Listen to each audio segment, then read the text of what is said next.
Assalamualaikum warahmatullahi wabarakatuh. Maha suci Allah, dan segala puji baginya atas limpahan rahmat yang tak terhingga. Kali ini akan dibacakan hikayat Datuk Abulung Al-Banjari.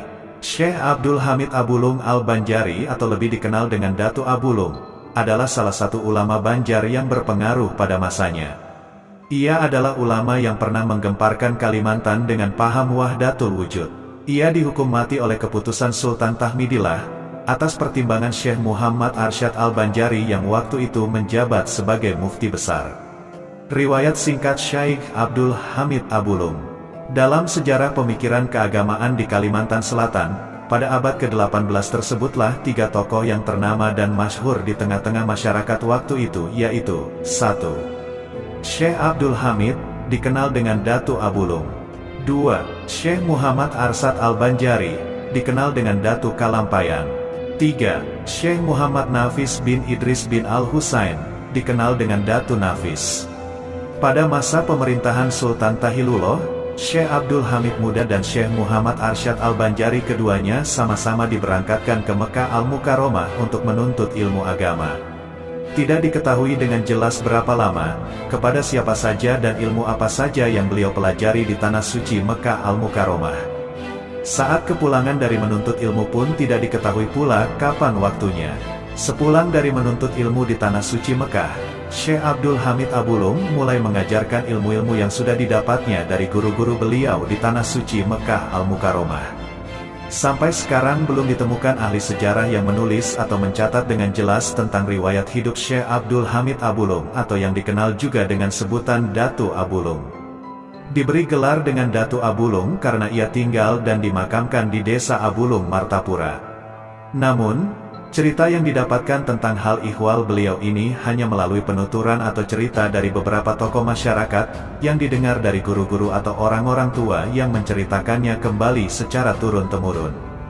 Tidak ada catatan ataupun cerita yang jelas tentang asal-usul Syekh Abdul Hamid, baik tentang tempat maupun tahun kelahiran.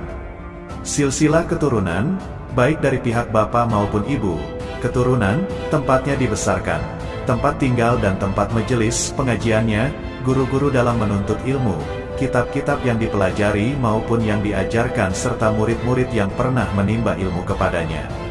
Menurut salah satu hikayat yang diperoleh, bahwa Abdul Hamid Abulung adalah orang Buana, seorang keturunan asli Banjar, namun tidak diketahui dengan jelas berasal dari kampung mana dan keturunan siapa. Hal ini disebabkan karena ia adalah orang yang berkelana. Konon dari kecil ia sudah meninggalkan kampung halaman dan orang tuanya untuk berkelana. Terhadap cerita masyhur dan tersebar di masyarakat sekarang, bahwa Syekh Abdul Hamid Abulung adalah seorang yang mempunyai ilmu yang sangat tinggi di bidang ilmu tasawuf dan ilmu hakikat, sampai-sampai bagi orang awam yang belum menguasai tingkatan-tingkatan ilmu tauhid dan tasawuf, akan kebingungan mendengar penuturan-penuturan yang disampaikan dan dikeluarkannya.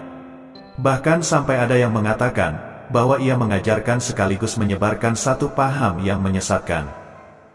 Padahal waktu itu masyarakat di sekitarnya, masih lebih banyak yang awam daripada yang sudah belajar tentang ilmu tasawuf dan ilmu hakikat. Di antara ilmu-ilmu yang diajarkan oleh beliau adalah ilmu tasawuf.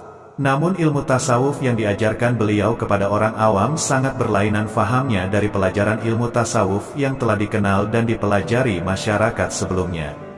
Datuk Abulung mengajarkan bahwa tiada yang maujud hanya dia, tiada yang maujud selainnya, tiada aku melainkan dia, dia adalah aku dan aku adalah dia. Dalam pelajaran Syekh Abdul Hamid Abulung juga diajarkan bahwa syariat yang diajarkan selama ini adalah kulit, belum sampai kepada isi, hakikat. Sedangkan pelajaran yang selama ini diyakini dan dipahami oleh masyarakat umum, yaitu, tiada yang berhak dan patut disembah hanya Allah. Allah adalah Halik dan selainnya adalah makhluk, tiada sekutu baginya. Ajaran inilah yang dikatakan Datuk Abulung hanya kulit, belum sampai kepada isi dan hakikat. Ajaran Datuk Abulung itu merupakan hasil pengaruh dari ajaran Abu Yazid Al-Bustami, Husain bin Mansur Al-Halaj, yang kemudian memasuki Indonesia melalui Syekh Hamzah Fansuri dan Syekh Syamsuddin di Sumatera dan Syekh Siti Jenar di Pulau Jawa. Menuntut ilmu ke Tanah Haram. Menurut cerita, Abdul Hamid setibanya di Tanah Haram, tidak berkumpul bersama para talabah atau penuntut ilmu lainnya untuk menuntut ilmu kepada para syekh yang menetap, atau yang sesekali berziarah dan berhaji di negeri itu. Namun ia berjalan dan terus berkelana serta mengembara untuk menemui pengajian-pengajian agama, majelis muzakarah serta perkumpulan-perkumpulan orang.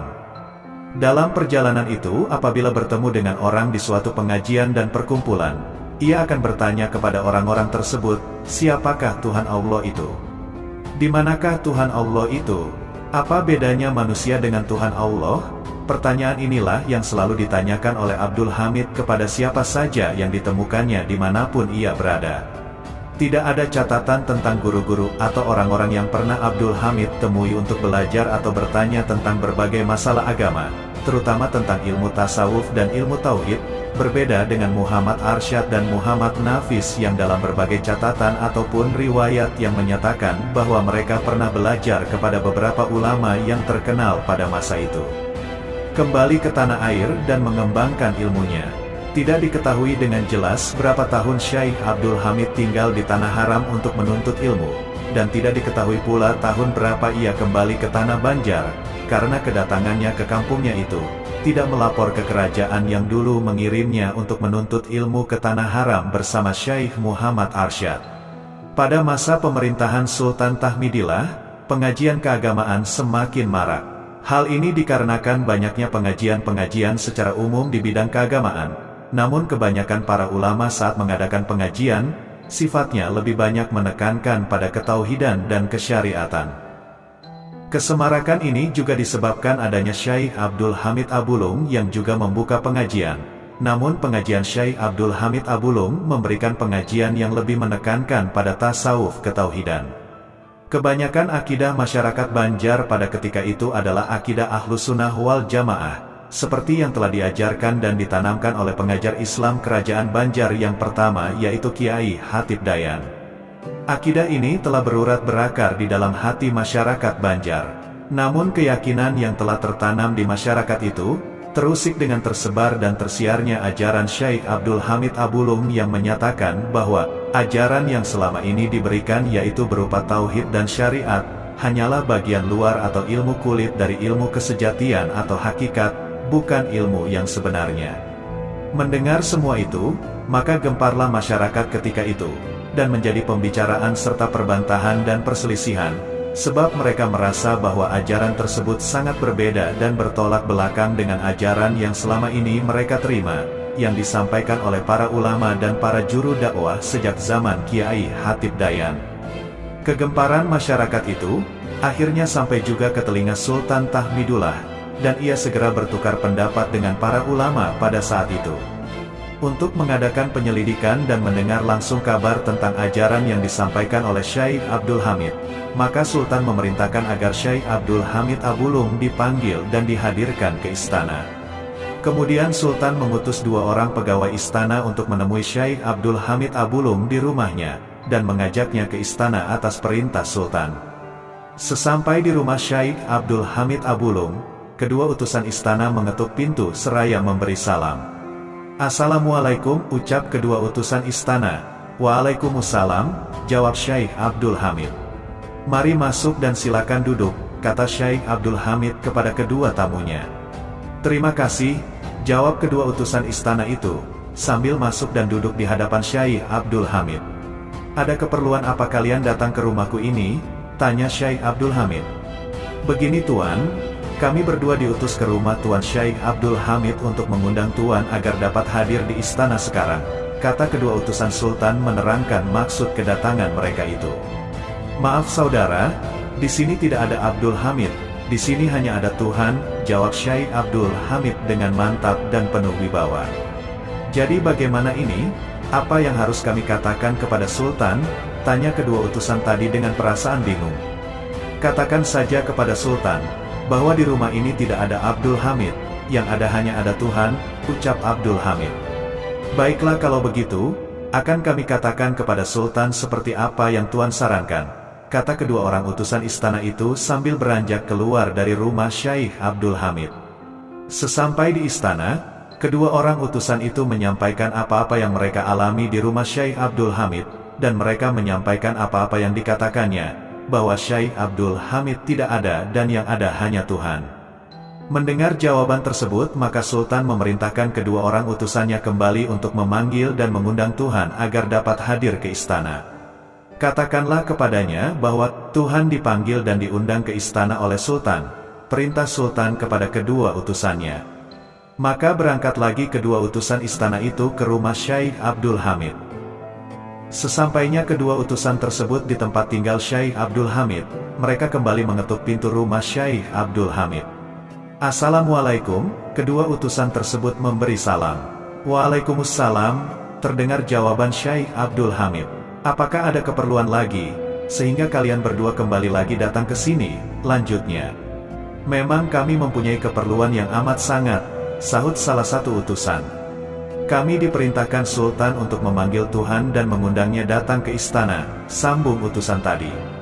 "Tuhan tidak ada, yang ada Abdul Hamid," jawab Syekh Abdul Hamid Abulum dengan tegas. Jawaban Syekh Abdul Hamid Abulum yang tegas tersebut membuat kedua utusan Sultan kebingungan dan kehilangan akal.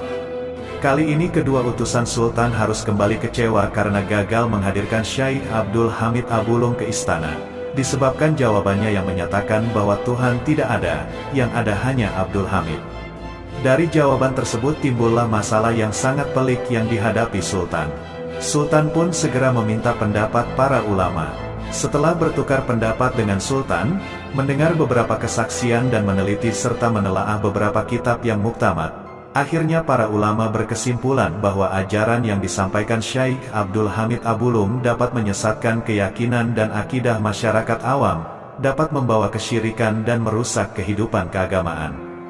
Dan para ulama menyatakan bahwa kewajiban seorang pemimpin untuk menyelamatkan akidah rakyat yang dipimpinnya, seperti yang terdapat dalam kitab Al-Ahkam Al-Sultaniyah karangan Imam Abu Hasan Ali Al-Mawardi. Oleh karena itu, disarankan kepada Sultan agar memberikan keputusan dan hukuman yang seadil-adilnya demi kemaslahatan masyarakat banyak. Setelah Sultan mengambil keputusan, maka diperintahkan utusan untuk memanggil Syekh Abdul Hamid Abulum dengan perintah dan pesan siapapun yang ada. Apakah Tuhan ataukah Abdul Hamid yang ada, itulah yang dipanggil untuk datang ke istana. Akhirnya Syekh Abdul Hamid mau hadir ke istana untuk menemui Sultan. Sultan menerangkan maksudnya mengapa dia sampai memanggilnya ke istana, dan juga mengatakan bahwa keputusan Sultan dari hasil musyawarah dengan para ulama, adalah menyingkirkan atau membunuh Tuan Syekh Abdul Hamid Abulum.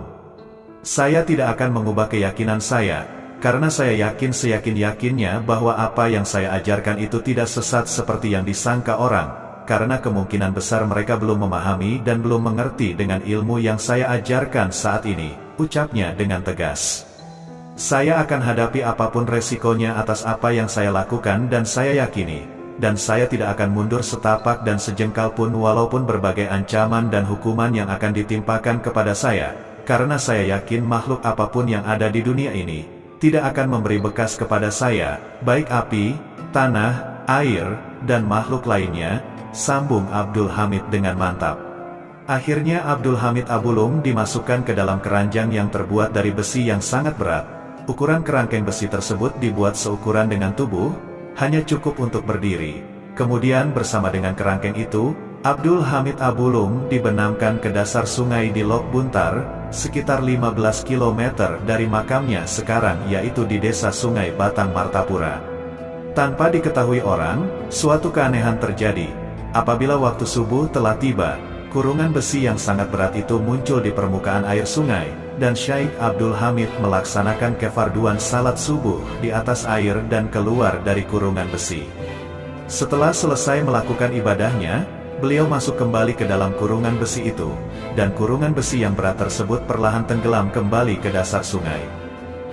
Demikian juga kurungan besi itu akan muncul ke permukaan air sungai apabila waktu sholat fardu telah tiba, dan apabila telah selesai melaksanakan kefarduannya serta ibadah yang lainnya, kurungan besi itu kembali tenggelam ke dasar sungai.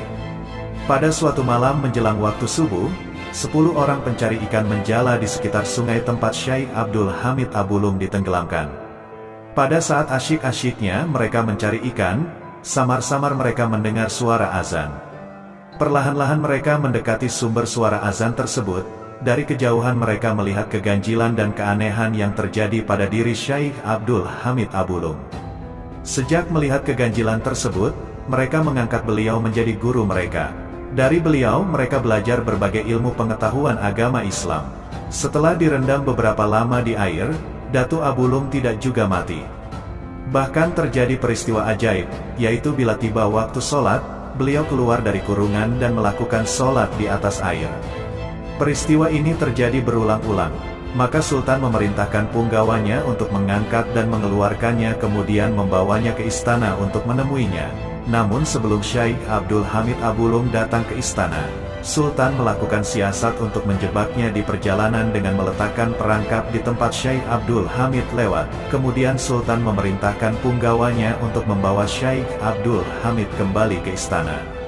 Saat Abdul Hamid melewati sebuah jalan, ia memijak sebuah lubang yang di atasnya ditutupi dedaunan, maka melesatlah sebilah tombak tajam, namun berhenti di udara dan jatuh ke tanah tepat di belakang tubuhnya tanpa diketahuinya. Tidak lama kemudian, sampailah Syekh Abdul Hamid di hadapan Sultan di istana, dan ia mengatakan bahwa ia tidak dapat dibinasakan dengan alat dan benda apapun. Tuan Syekh, sekarang aku sadar bahwa ilmu yang engkau miliki itu memang benar adanya. Dan orang yang mengatakan bahwa Tuan Syekh itu tidak mengerjakan sholat, itu juga tidak benar. Tetapi aku mohon pengertian Tuan Syekh untuk memahami keadaan masyarakat sekarang ini, sebab mereka masih banyak yang belum mengerti tentang ilmu yang diajarkan Tuan Syekh, sehingga mereka banyak yang menjadi sesat. Sedangkan ini semua adalah tanggung jawab saya sebagai Sultan di kerajaan Banjar ini, ucap Sultan. Kalau begitu baiklah dan mungkin juga ajalku sudah dekat, kata Syekh Abdul Hamid Abulung. Saya sebagai Sultan dan mewakili seluruh rakyat di sini, mengucapkan maaf dan ampun serta terima kasih yang setinggi-tingginya, atas pengertian Tuan Syekh Abdul Hamid atas semua ini, ucap Sultan. Di hadapan Sultan, Datuk Abulung mengatakan bahwa beliau tidak dapat dibinasakan dengan alat apapun, dan jika raja ingin membinasakannya haruslah dengan senjata yang berada di dinding rumah beliau, dan menancapkan di dalam daerah lingkaran yang beliau tunjukkan di belikat beliau. Kemudian Sultan mendengarkan penjelasan Datuk Abulung, maka raja memerintahkan kepada ajudannya untuk mengambil senjata yang telah disebutkan Datuk Abulung. Setelah mendapatkan senjata tersebut, ajudannya menyerahkannya kepada Sultan. Sebelum senjata itu ditusukkan ke tempat yang telah dikatakan oleh Datuk Abulung, Datuk Abulung minta izin dulu untuk sholat sunnah 2 rakaat, dan permintaan itu dikabulkan oleh Sultan.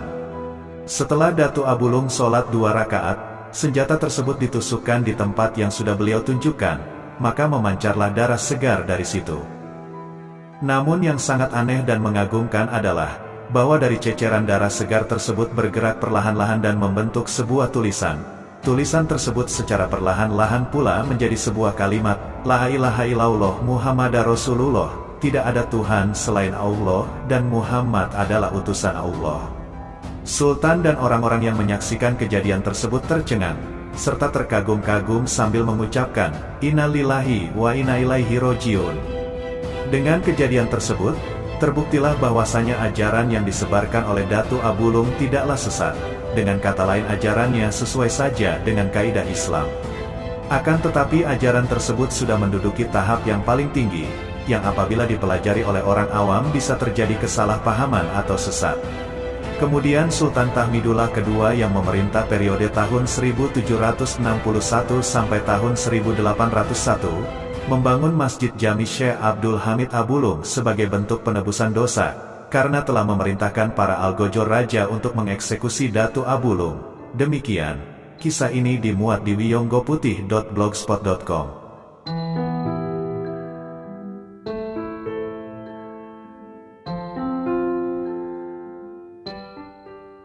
Datuk Sanggul, begitu masyarakat lebih mengenalnya. Seorang tokoh panutan di zamannya, sekitar abad ke-18 Masehi, satu zaman dengan Maulana Syekh Muhammad Arsyad Al-Banjari. Ketulusan hatinya dalam melaksanakan ibadah, dan ketakwaannya dalam menegakkan kalimat-kalimat Allah, serta keramat yang diberikan Allah kepadanya, membuat ia terkenal sampai ke pelosok negeri. Satu hal yang amat tergambar dalam sosok Datuk Sanggul adalah ketekunannya dalam menuntut dan menyempurnakan ilmu. Semangat menuntut ilmu itu jualah yang kemudian membuatnya sampai ke bumi Kalimantan, khususnya Desa Tatakan, Kabupaten Tapin, Kalimantan Selatan. Yaitu berguru dengan Datu Suban. Di Desa Tatakan pula beliau kemudian dimakamkan yang sampai sekarang makamnya terus diziarahi masyarakat. Riwayat Syekh Muhammad Abdus Samad, Datu Sanggul. Dalam salah satu riwayat diceritakan, Datu Sanggul disebutkan bernama asli Syekh Muhammad Abdus Samad. Dalam riwayat lainnya, disebutkan bahwa nama beliau adalah Ahmad Sirajul Huda. Beliau berasal dari Palembang, kemudian melanglang buana ke berbagai penjuru untuk menuntut ilmu. Mengapa digelari Datu Sanggul? Salah satu riwayat menceritakan, hal tersebut karena ketekunan beliau dalam mentaati perintah gurunya di dalam halwat khusus yang sama artinya dengan menyanggul atau menunggu turunnya ilmu dari Allah Subhanahu wa Ta'ala. Ada juga yang mengatakan beliau sering menyanggul atau menghadang pasukan tentara Belanda di perbatasan Kampung Muning, sehingga tentara Belanda pun kocar-kacir dibuatnya.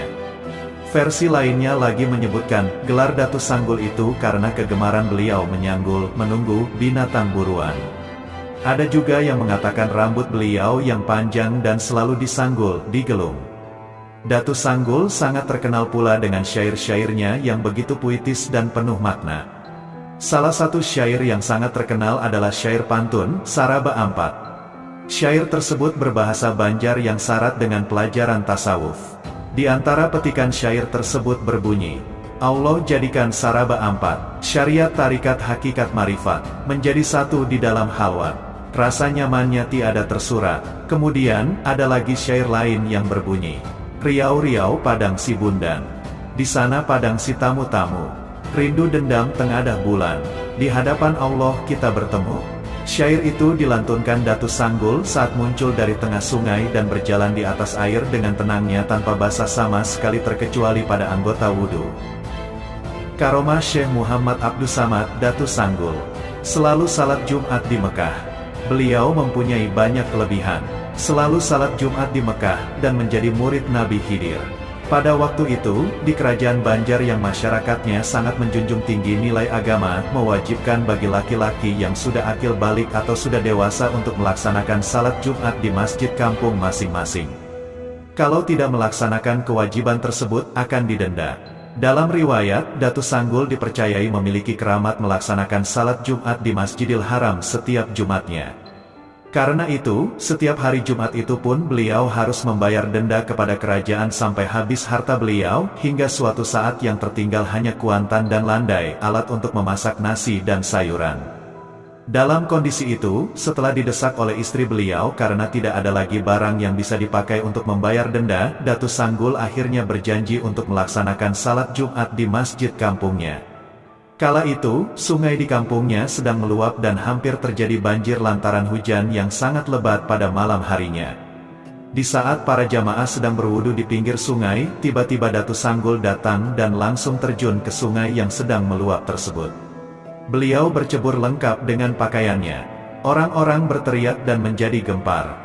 Dan tiba-tiba lagi, di tengah kegemparan masyarakat itu, Datu Sanggul muncul dari tengah sungai dan berjalan di atas air dengan tenangnya, lalu langsung memasuki masjid.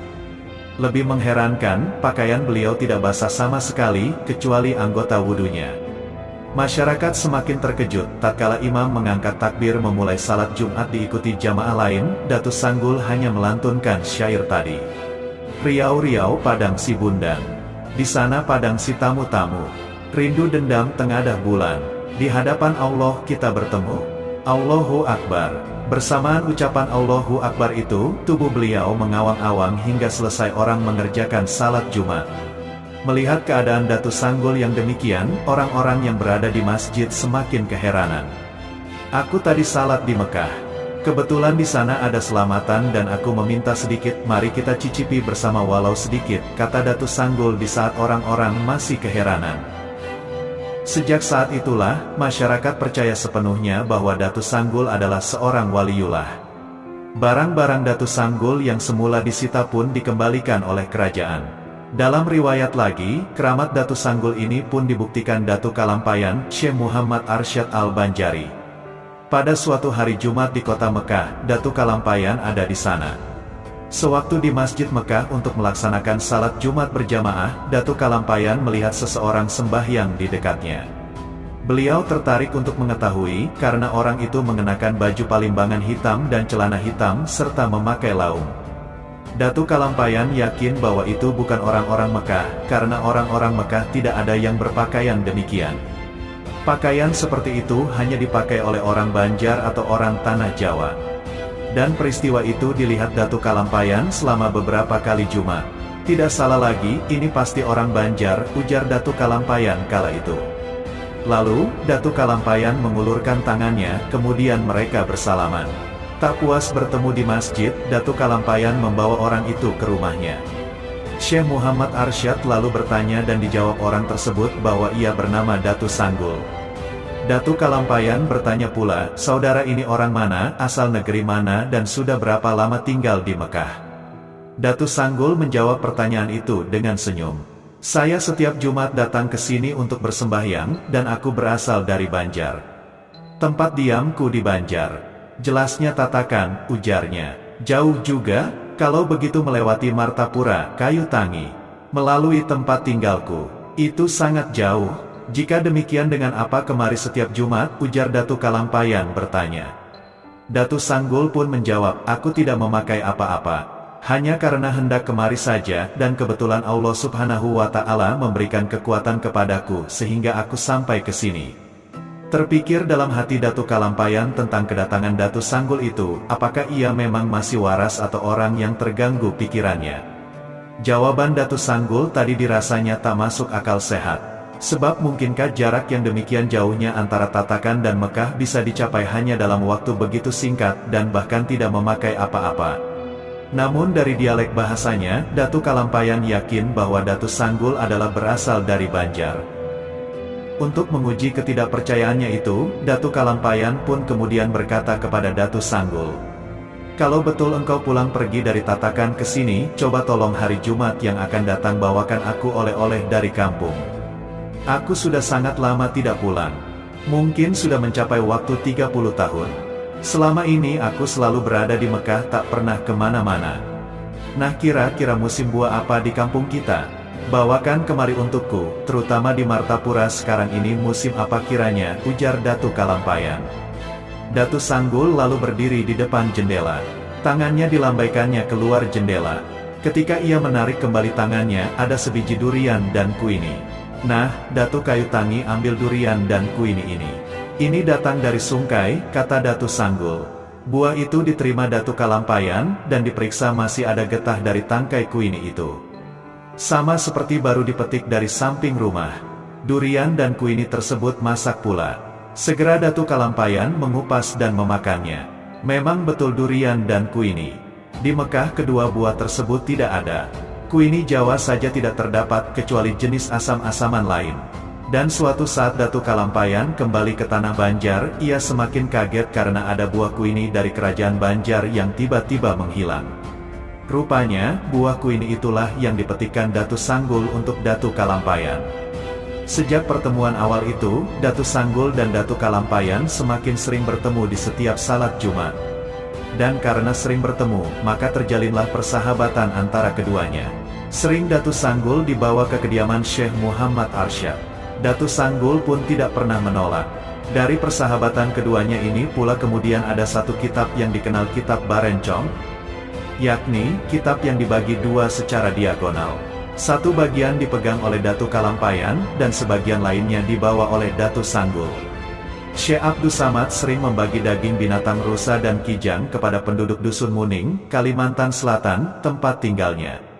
Daging itu diperoleh dengan cara menyumpit binatang tersebut yang lewat di bawah pohon tempat dia duduk berjuntai setiap hari. Namun kebiasaan tersebut tidak dilakukan pada hari Jumat karena dia pergi ke Mekah untuk melakukan salat Jumat. Pekerjaan menghadang dan mengintip binatang itu disebut menyanggul yang berasal dari kata sanggul. Inilah asal mula Syekh Abdus Samad diberi gelar Datu Sanggul atau Datuk Sanggul. Datu Sanggul, seperti dikutip dari riwayat Datu Sanggul, Saduran M. Zaini AD, pada suatu hari diminta Nabi Khidir untuk mengantar Datu Daha ke Mekah. Datu Daha ingin salat di sana. Datu Daha adalah anak angkat Nabi Khidir setelah dia mengalami peristiwa yang luar biasa. Datu Sanggul menyanggupi permintaan itu, dengan syarat Datu Daha harus memegang dirinya erat-erat dengan mata tertutup sampai ada perintah membukanya. Demikianlah, beberapa saat kemudian Datu Daha diizinkan membuka mata dan ternyata sudah tiba di Mekah. Mereka lalu ke masjid dan menjalankan salat Jumat. Datu Daha kemudian minta kesediaan Datu Sanggul untuk mengantarkan lagi ke Mekah, tapi kali itu untuk naik haji. Menanggapi permintaan itu, Datu Sanggul minta agar Daha menunggu hari Jumat. Setelah itu dia lenyap dari depan mata Daha. Diceburkan ke laut. Datu Daha adalah orang yang pernah bertemu Nabi Khidir ketika dia dalam kondisi yang sangat letih setelah diceburkan oleh kapten kapal karena kapal layar yang mereka tumpangi menuju Tanah Suci tiba-tiba berhenti di tengah laut tanpa sebab yang jelas. Untuk mencari kejelasan itu, dengan bantuan paranormal, Daha diceburkan ke dalam laut. Si Fulan ini harus tinggal di tengah laut, kata si paranormal kepada kapten kapal setelah menghitung-hitung bayangan gaib. Begitu tubuh Daha tercebur ke laut, kapal itu pun bergerak melaju seperti semula dan meninggalkan Daha di tengah laut. Setelah 30 jam terombang-ambing di laut, akhirnya Daha terdampar di pantai. Ketika hampir pingsan, dia berdoa kepada Allah mohon keselamatan. Kemudian dia berjalan menelusuri pantai hingga kelelahan dan jatuh pingsan. Ketika siuman, dia melihat banyak makam sejauh mata memandang dalam keadaan rapi. Namun dia tidak melihat bangunan rumah. Pasti kuburan ini ada yang mengurus, pikirnya. Namun, siapa? Karena kelelahan, dia terduduk sambil menoleh kiri kanan, hingga tampak olehnya sebuah gubuk. Dengan tertati-tati dia datangi gubuk itu dan didapatinya seorang lelaki tua sendirian di dalamnya. "Assalamualaikum," ujarnya. Kemudian terjadilah dialog di antara keduanya. Singkat kata, orang tua itu adalah Nabi Khidir yang mengaku sebagai pengurus pemakaman tersebut, yaitu makam orang-orang yang mati tenggelam di laut, seperti yang dialami Datu Daha. Jawaban itu diberikan setelah Daha menceritakan pengalamannya sendiri. Mengetahui bahwa orang tua itu adalah Nabi Khidir, Daha menyatakan keinginannya untuk pergi haji. "Kalau Ananda ingin menunaikan ibadah haji, besok aku ikutkan kepada Syekh Abdus Samad. Tiap hari Jumat dia singgah kemari sebelum ke Mekah," jawab Nabi Khidir. Begitulah, Datu Daha akhirnya bertemu Datu Sanggul dan dibawa ke Mekah. Berbulan-bulan kemudian, Datu Daha bertemu para penumpang kapal layar yang ditumpangi dulu. Mereka heran mengetahui Daha telah tiba di Mekah lebih dulu daripada mereka. "Bukankah Anda dulu dilempar ke laut, kok bisa duluan sampai di Mekah?" kata salah seorang di antara mereka, keheranan. "Itu semua kehendak Allah," jawab Datu Daha. Namun dia tidak menceritakan pertemuannya dengan Nabi Khidir. Dalam keheranan itu, mereka akhirnya berkesimpulan bahwa kemungkinan Datu Daha adalah wali, bukan orang sembarangan. Ketika ibadah haji selesai, Datu Daha pun diantar pulang oleh Datu Sanggul dengan cara yang sama. Namun dia diturunkan di ujung kampung Daha, Borneo, tempat asal Datu Daha. "Dari sini Anda jalan ke rumah, supaya orang kampung melihat Anda sudah kembali dari Tanah Suci," pesan Datu Sanggul. Begitulah, dalam sekejap mata, Datu Daha telah melihat kembali kampungnya dan Datu Sanggul lenyap dari hadapannya. Hari itu orang-orang kampung Daha terheran-heran melihat Datu Daha telah kembali. Mereka bertanya-tanya, tapi tidak dijawab oleh Daha. "Aku pulang atas kekuasaan, kodrat, dan iradat Allah. Aku tak kuasa menjelaskannya," kata Datu Daha. Untuk mengetahui jawaban pertanyaan itu, orang-orang kampung menunggu kembalinya para jamaah lainnya sesama penumpang kapal layar. Namun ternyata mereka juga menyatakan keheranannya. Mereka menceritakan bahwa Datu Daha dibuang ke laut karena ada sesuatu yang aneh ketika kapal tiba-tiba terhenti di tengah laut. Namun ketika sampai di Jeddah, mereka heran melihat Daha juga sudah ada di sana dengan selamat. "Kami terkejut, apa ini benar Datu Daha, atau kami salah lihat?" tutur mereka. Begitu juga ketika ibadah haji selesai. Pada hari Jumat sorenya dia sudah tidak ada lagi di Mekah, padahal menurut pengakuannya dia tiba pada hari Jumat sebelum salat Jumat. Cerita itu membuat warga kampung percaya bahwa Datu Daha memang naik haji dan dia adalah wali yang patut dihormati. Dalam balutan asap putih, Datu Sanggul atau Syekh Abdus Samad atau Syekh Ahmad Sirajul Huda berasal dari Palembang. Dia berguru kepada Datu Suban, seorang ulama besar yang ditemuinya dalam mimpi, yang tinggal di Kalimantan Selatan. Setelah mendapat restu dari ibunya, dia berlayar ke Kalimantan melalui Selat Bangka Belitung dan kota Banjarmasin hingga tiba di Kampung Muning, Pantai Munggutayu Tiwadak Gumpa Rantau Tapin, Kalimantan Selatan, pada tahun 1750 Masehi. Singkat cerita, Datu Sanggul menjadi murid kesayangan Datu Suban dan diberi sebuah kitab pusaka yang berbentuk segi 8. Rupanya ketika kitab itu diserahkan, itulah akhir hayat Datu Suban, karena tak lama kemudian dia wafat dalam balutan asap putih yang mengepul ke udara ketika tengah berjalan meninggalkan tempat upacara penyerahan kitab tersebut. Setelah mengamalkan ilmu hakikat dan ilmu laduni dari gurunya itu, Datu Sanggul diberi kelebihan oleh Allah, seperti menceburkan diri ke air sungai dan berwudu tapi badannya tidak basah kecuali yang wajib wudu. Tiap hari Jumat bersembahyang Jumat di Masjidil Haram, Mekah. Dia juga berteman dengan Syekh Muhammad Arsyad Al-Banjari sejak tahun 1760, yang bertemu setiap salat Jumat di Mekah. Syekh Arsyad ingin mempelajari kitab pusaka Datu Suban yang bersegi 8. Namun Datu Sanggul meminjamkan hanya sebelah sehingga kitab itu berbentuk rencong dan disebut kitab Barencong, dengan catatan, bila ingin melanjutkan kajian dalam kitab itu, Al-Banjari harus turun ke Tanah Jawi dan menemuinya di Kampung Muning sambil membawa kain putih seukuran 5 helai kain sarung. Ternyata ketika tiba saatnya untuk mempelajari kitab itu, Syekh Arsyad Al-Banjari tidak berhasil menemui Datu Sanggul di Kampung Muning, karena ia sudah wafat. Teringat pada pesan agar membawa kain putih berukuran 5 kain sarung, Syekh Arsyad pun menduga bahwa ketika itu agaknya Datu Sanggul sudah mendapat firasat dari Allah akan meninggal bila belahan kitab Barencong itu diserahkan. Begitulah, sungguh teramat banyak lagi cerita-cerita akan keramat Datu Sanggul. Termasuk menjelang akhir hayatnya, Datu Sanggul minta dibawakan kain kafan kepada Datu Kalampayan apabila Datu Kalampayan selesai menuntut ilmu dari Mekah pulang ke Tanah Banjar. Dan ternyata, kain kafan itu digunakan untuk mengkafani Datu Sanggul sendiri yang berpulang ke hadirat Allah bertepatan dengan pulangnya Datu Kalampayan dari Mekah ke Tanah Banjar. Sungguh tak terasa, kini sudah 249 tahun kejadian itu berlalu. Di Komplek Kubah Datu Sanggul di Desa Tatakan Tapin, dilaksanakan peringatan Haul Datu Sanggul setiap tahunnya. Dikatakan Masrani, penjaga makam Datu Sanggul adalah hamba Allah yang alim dan dikenal luas dianugerahi ilmu marifat. Selain pantun Saraba Ampat dan syair ketika muncul dari air tadi, menurut Masrani ada lagi pantun marifat Datu Sanggul yang masih dikenal para ahli marifat hingga saat ini. Pantun itu berbunyi, jangan susah mencari bilah, bilah ada di rapun buluh. Jangan susah mencari Allah, Allah ada di batang tubuh. Kitab Marifat Datu Sanggul yang dikenal dengan Kitab Barencong, dapat disimak di Sufipedia.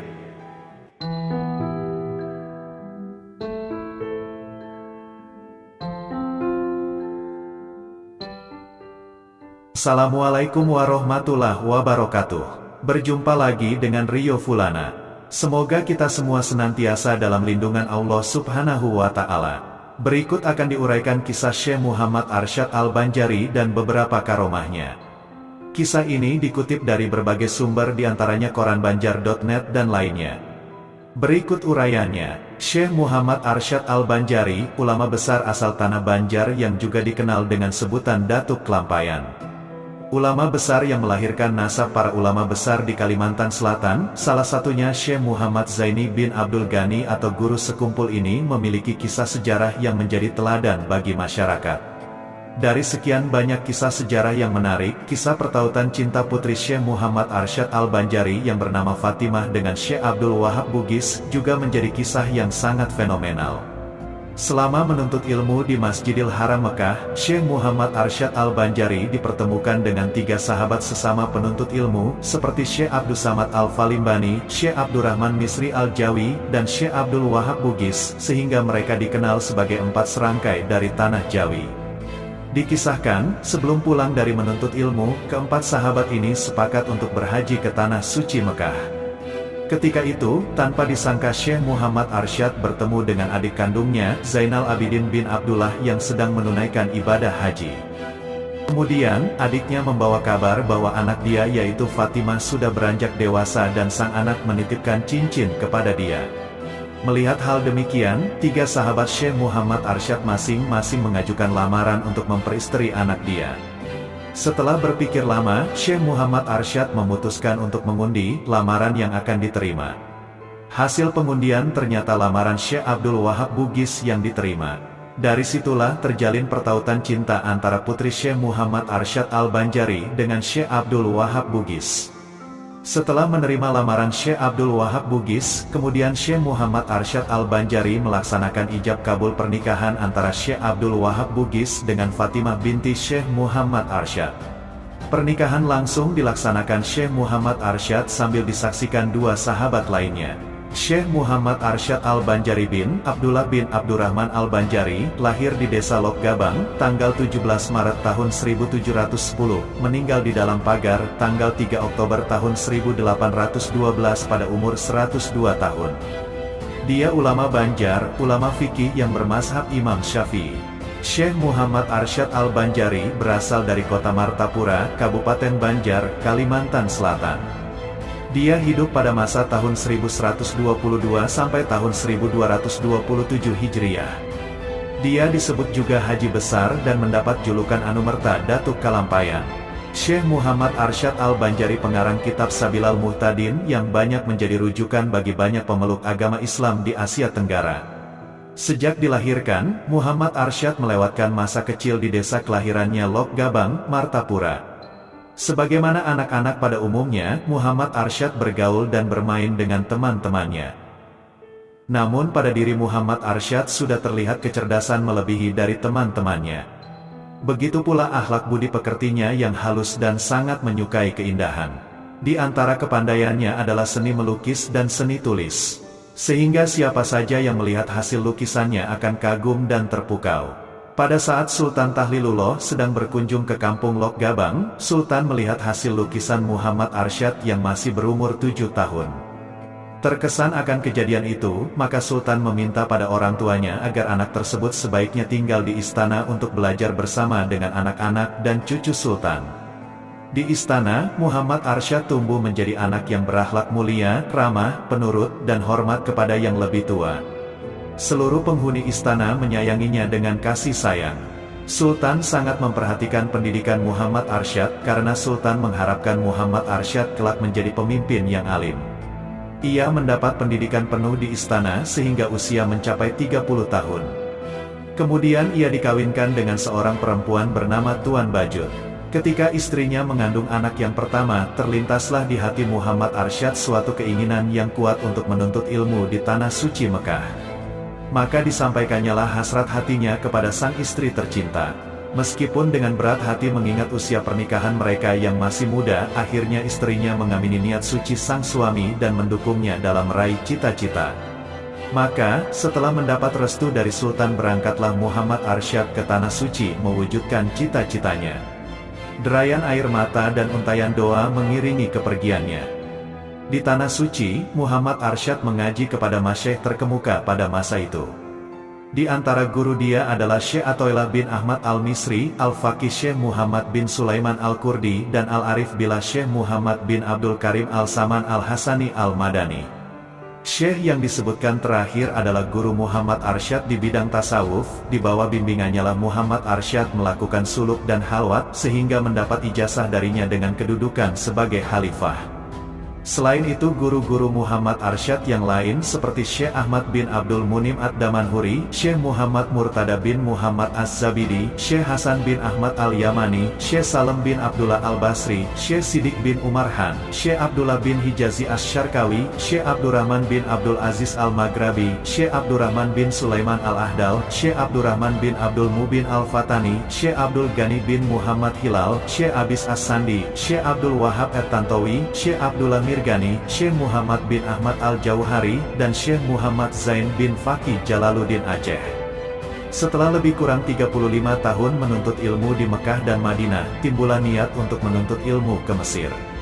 Ketika niat ini disampaikan dengan guru mereka, Syekh menyarankan agar keempat muridnya ini untuk pulang ke Jawi, Indonesia untuk berdakwah di negerinya masing-masing.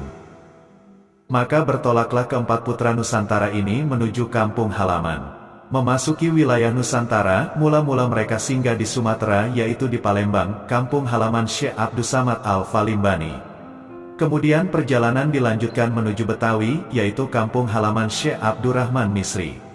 Selama di Betawi, Syekh Muhammad Arsyad diminta menetap sebentar untuk mengajarkan ilmu agama dengan masyarakat Betawi. Salah satu peristiwa penting selama di Betawi adalah ketika Syekh Muhammad Arsyad membetulkan arah kiblat Masjid Jembatan 5, Masjid Luar Batang, dan Masjid Pekojan. Untuk mengenang peristiwa tersebut, masyarakat sekitar Masjid Jembatan 5 menuliskan di atas batu dalam aksara Arab Melayu, tulisan Jawi yang bertuliskan bahwa kiblat masjid ini telah diputar ke kanan sekitar 25 derajat oleh Muhammad Arsyad Al-Banjari pada tanggal 4 Safar 1186 Hijriah. Setelah dirasa cukup, maka Syekh Muhammad Arsyad dan Syekh Abdul Wahab Bugis berlayar menuju kampung halaman ke Martapura, Banjar. Tiba di kampung halaman pada bulan Ramadan 1186 Hijriah bertepatan 1772 Masehi, sampailah Muhammad Arsyad di kampung halamannya, Martapura, pusat Kesultanan Banjar pada masa itu. Akan tetapi, Sultan Tahlilullah, seorang yang telah banyak membantunya telah wafat dan digantikan kemudian oleh Sultan Tahmidullah II bin Sultan Tamjidullah I, yaitu cucu Sultan Tahlilullah. Sultan Tahmidullah yang pada ketika itu memerintah Kesultanan Banjar, sangat menaruh perhatian terhadap perkembangan serta kemajuan agama Islam di kerajaannya. Sultan Tahmidullah II menyambut kedatangan dia dengan upacara adat kebesaran. Segenap rakyat pun mengeluk-elukannya sebagai seorang ulama, matahari agama yang cahayanya diharapkan menyinari seluruh Kesultanan Banjar. Aktivitas dia sepulangnya dari Tanah Suci dicurahkan untuk menyebarluaskan ilmu pengetahuan yang diperolehnya, baik kepada keluarga, kerabat ataupun masyarakat pada umumnya. Bahkan, Sultan pun termasuk salah seorang muridnya sehingga jadilah dia raja yang alim lagi wara. Berikut akan diuraikan beberapa karomah Syekh Muhammad Arsyad Al-Banjari. Dalam sebuah riwayat disebutkan, Syekh Muhammad Arsyad Al-Banjari bertemu dengan Datuk Sanggul di Mekah, yang pada saat itu bisa pulang pergi ke Kalimantan di hari yang sama. Karomah melakukan perjalanan panjang dengan waktu singkat itu, ternyata tidak hanya dimiliki Datuk Sanggul saja, Datuk Kelampayan pun juga pernah melakukan hal yang sama. Syekh Muhammad Arsyad Al-Banjari atau Datuk Kelampayan lebih dikenal sebagai seorang ahli fikih karena karyanya yang populer adalah kitab Sabilal Mu'tadin yang membahas masalah fikih. Kendati demikian, beliau juga menulis kitab tentang tasawuf, dan dianugerahi karomah layaknya ahli tasawuf. Diceritakan Datuk Kelampayan ingin cepat-cepat ke Kelampayan, sementara jarak dari desa dalam pagar kediaman Syekh Muhammad Arsyad dengan desa Kelampayan berkilo-kilometer jauhnya. Maka, Datuk Kelampayan pun mengeluarkan karomahnya, yakni melakukan perjalanan jauh dengan waktu singkat.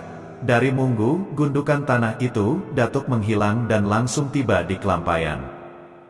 Salah satu cerita mengenai karomah Syekh Muhammad Arsyad Al-Banjari yang dikenal dengan nama Tuan Tasalamaka atau Datuk Kelampayan ini terjadi saat dia berangkat ke Batavia untuk membetulkan arah kiblat. Arsyad membetulkan arah kiblat di Masjid Jembatan 5, Masjid Luar Batang dan Pekojan. Hal ini menimbulkan kontroversi di kalangan pemuka masyarakat dan pemimpin Muslim saat itu. Karenanya Gubernur Jenderal Belanda kala itu memanggil Arsyad sekaligus untuk mempermalukannya di depan umum dengan salah satu pertanyaannya, apakah isi kelapa yang sedang dipegang sang gubernur? Syekh Arsyad menjawab isi kelapa itu air dan di dalam air itu ada ikan, lalu hadirin tertawa mendengar jawaban yang tidak masuk akal itu. Akan tetapi, setelah kelapa itu dibelah, memancarlah air dan keluarlah ikan yang masih hidup dari dalamnya. Hadirin yang tertawa sebelumnya berubah menjadi takjub dan kagum melihat karomah yang dimiliki Syekh Arsyad.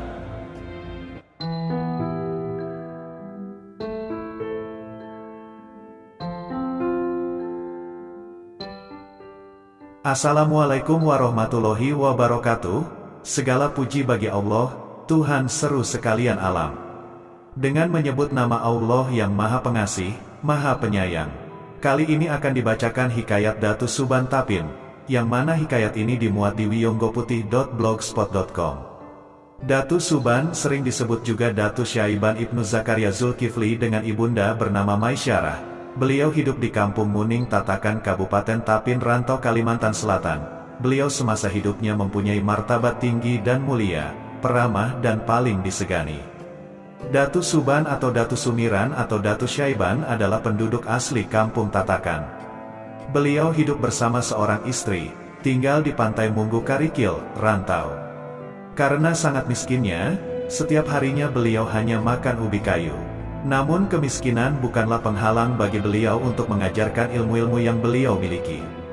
Selain ahli ilmu tasawuf, Datu Suban juga ahli dalam ilmu taguh, kebal, ilmu kabariyat, ilmu dapat berjalan di atas air, ilmu ma'alir rupa, ilmu pandangan jauh, ilmu pengobatan, ilmu kecantikan, ilmu falakiyah, ilmu tauhid dan ilmu firasat.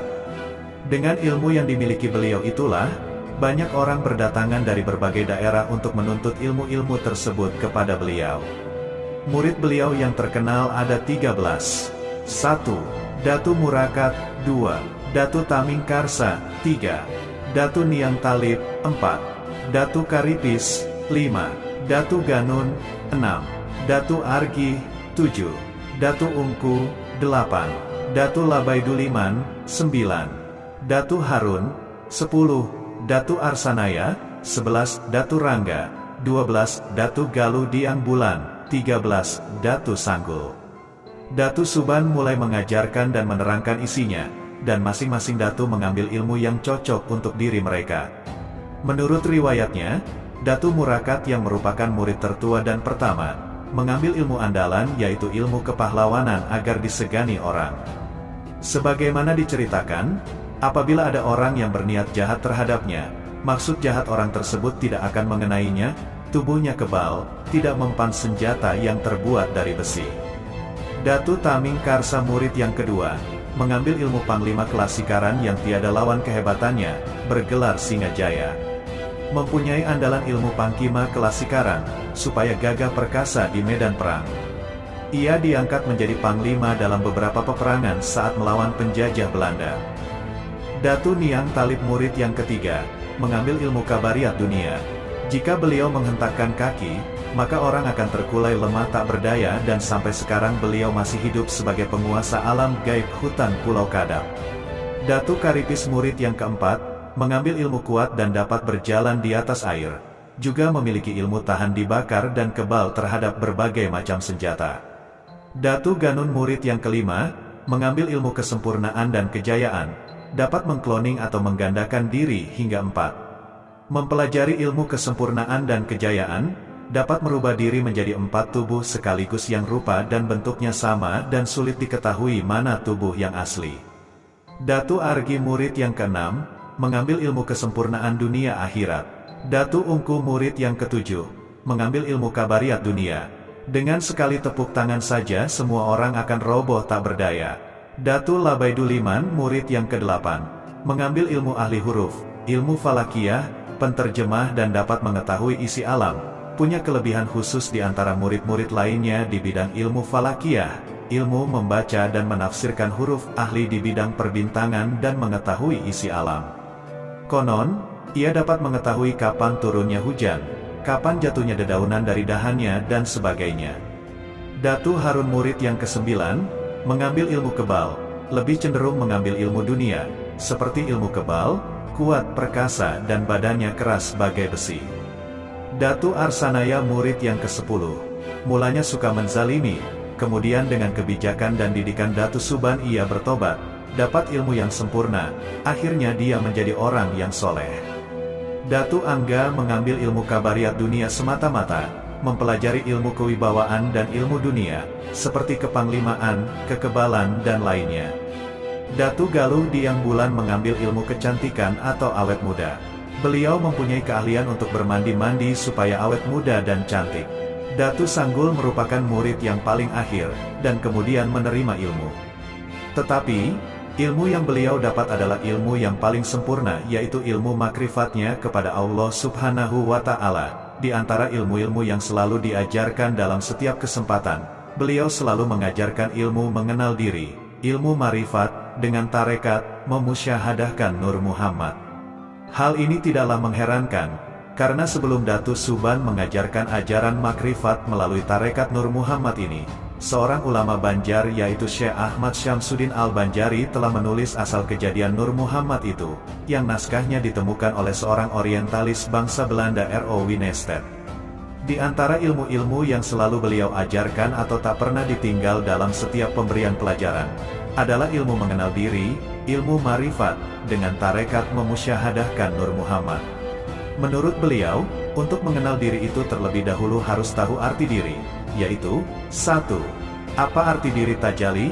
2. Apa arti diri terpari? 3. Apa arti diri di pari-pari? 4. Apa arti diri yang berdiri? Apabila seseorang telah mengenal ini dengan baik, maka pada tahap berikutnya ia akan mengenal Allah Subhanahu wa Ta'ala. Dari sini akan timbul keyakinan bahwa Allah itu Esa, Esa sifat, Esa asma, dan Esa pula afalnya.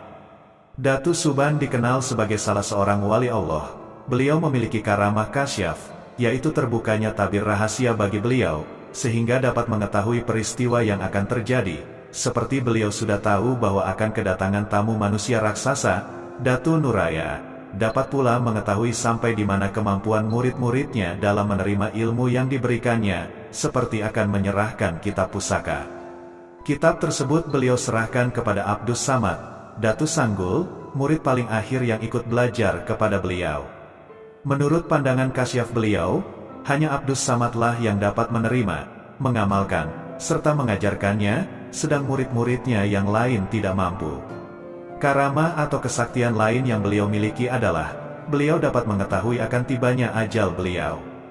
Ketika dari mata beliau keluar sebuah sosok yang rupanya sangat bagus, bercahaya, dan berpakaian hijau. Ini berarti 7 hari lagi beliau akan berpindah alam. 4 hari kemudian dari tubuh Datu Suban keluar cahaya yang sangat cemerlang berwarna putih. Besarnya sama dengan tubuh beliau dan berbau harum semerbak. Ini berarti 3 hari lagi beliau akan meninggalkan dunia fana ini. Oleh karena itu, segera Datu Suban memanggil para murid-muridnya. Setelah semuanya berkumpul, beliau berkata, "Murid-muridku yang kucintai, kalian jangan terkejut atas panggilan yang mendadak ini, karena pertemuan kita hanya hari ini saja lagi. Nanti malam jam 1:30 malam, aku akan meninggalkan dunia yang fana ini. Hal ini tidak bisa ditunda-tunda lagi, karena ketentuan Allah telah berlaku." Kemudian beliau membacakan firman Allah surat An-Nahl ayat 61 yang berbunyi, "Apabila sudah tiba waktu yang ditentukan, maka tidak seorang pun yang dapat mengundurkannya dan juga tidak ada yang dapat mendahulukannya." Mendengar ucapan beliau itu, semua yang hadir diam membisu 1000 bahasa. "Nah, waktuku hampir tiba," kata Datu Suban memecah kesunyian itu. "Mari kita berzikir bersama-sama untuk mengantarkan kepergianku," kata Datu Suban lagi. Semua murid dipimpin oleh beliau serentak mengucapkan zikir, "Hu Allah, Hu Allah, Hu Allah." Perhatikanlah, apabila aku turun kurang lebih 40 hasta sampai pada batu berwarna merah sebelah dan hitam sebelah, aku berdiri di sana nanti, maka pandanglah aku dengan sebenar-benarnya, yang ada ini atau yang tiada nanti, lihatlah aku ada atau tiada. Kalau ada masih diriku ini tidak menjadi tiada, berarti ilmu yang kuajarkan kepada kalian belum sejati. Tetapi bila aku menjadi tiada berarti ilmu yang kuajarkan kepada kalian adalah ilmu sejati dan sempurna. Setelah berkata demikian beliau diam, kemudian meletuslah badan Datu Suban dan timbul asap putih.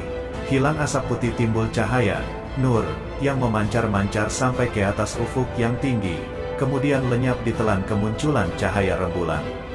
Semua yang hadir takjub menyaksikan kejadian itu. Kemudian terdengar gemuruh ucapan murid-murid beliau, "Inna lillahi wa inna ilaihi rojiun." Kisah Datu Nuraya dan Datu Suban. Tak banyak yang mengenal Datu Nuraya yang punya nama Syekh Abdul Muin. Sebagian ada yang menyebut Syekh Abdul Jabar dan ada juga yang menyebut Syekh Abdul Rauf. Di pantai Jatimunggu Karikil dekat Liang Macan, tetangga desa Tatakan tinggal seorang guru miskin namun sangat dalam dan tinggi ilmu tasawufnya.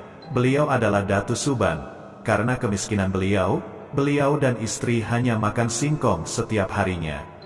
Pada saat lebaran, hari raya, Datu Suban kedatangan 12 orang murid-muridnya, yaitu Datu Murkat, Datu Taming Karsa, Datu Niang Talib, Datu Karipis, Datu Ganun, Datu Argi, Datu Ungku, Datu Labai Duliman, Datu Harun, Datu Arsanaya, Datu Rangga, dan Datu Galuh Diang Bulan.